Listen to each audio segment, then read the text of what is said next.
Welcome to this YouTube video. I'm Dr. Gloria Horsley, and I'm speaking today with Muriel Williams, and we are at the ADAC conference, and this is brought to you by the Open to Hope Foundation.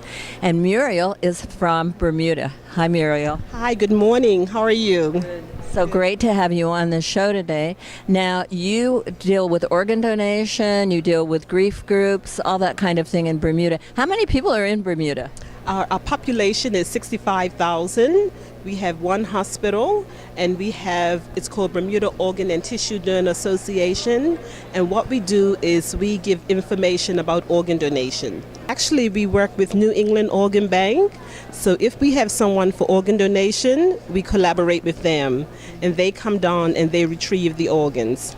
Yeah. And I wanted to talk to you a little bit about the culture, people of color there in Bermuda. Do you see any difference in grief and loss? Well, we do, because we have people from different nationalities there. We have Filipinos there as well, but for the Bermudians, they tend not to talk very much about their grief.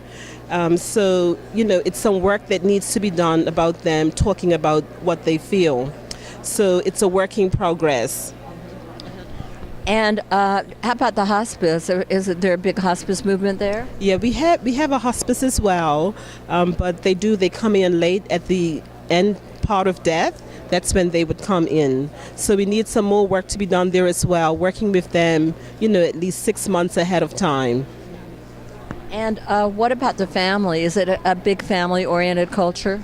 Yes, it is. And when someone dies, the repast, that's really good. You go by, you see the family, and then we have a viewing, which is the night before the funeral, and people would go by and view the body, sit and conversate to find out if they have any specific needs. And that's often a time when you observe people, also to see people who are really grieving and not expressing their grief. So those are the type of people that you need to keep an eye on for follow-up. Following the funeral the next day, after the burial, there's always a big repast, and we go back to the family and we would eat and support them as much as possible.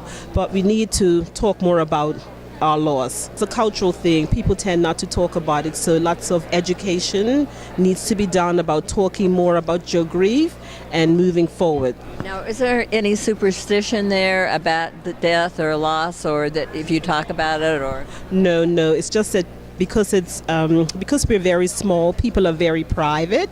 Yeah, and they want to appear to be strong and feel that they can deal with it on their own.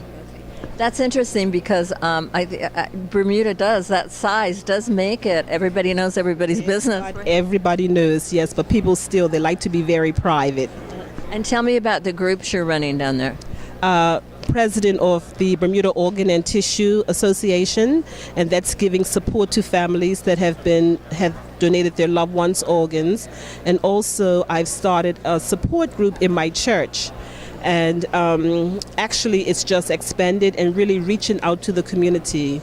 And people don't talk about it, but you see that it's a great need.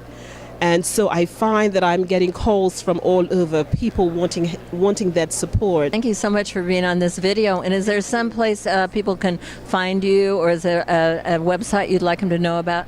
My email is Muriel, Muriel .williams@bhb.bm. Okay, Muriel, thank you so much for being on this video today. Thanks so much for having me. Thanks for watching this video. I'm Dr. Gloria Horsley with the Open to Hope Foundation, and I want to remind you to lean on our hope until you find your own, and God bless.